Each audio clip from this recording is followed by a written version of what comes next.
Hey guys, today I'm going to tell you how to scan documents in any Samsung phone. If you're using any Samsung phone and you want to scan your documents, so let's see how can you do that. You have to simply open up your Google Drive app. If you haven't tapped this app, you must have to open your search and here simply search for Drive or Google Drive app. Once you have installed, just tap on open to open the app, and from here just tap on this plus or new option, then select scan. Once you have that, you can easily select the photo option if you want to select any photo, but I'm going to scan anything. For example, let's say this one. Just keep it here and it will automatically scan your document.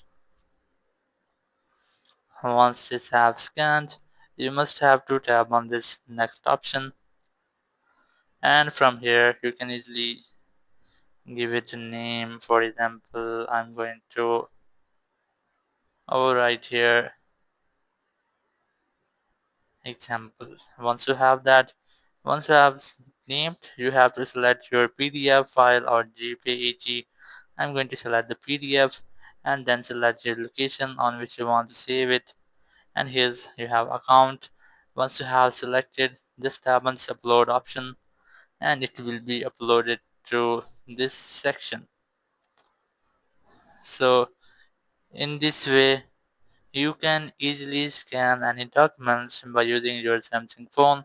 Thank you very much for watching the video. Until next video, bye bye.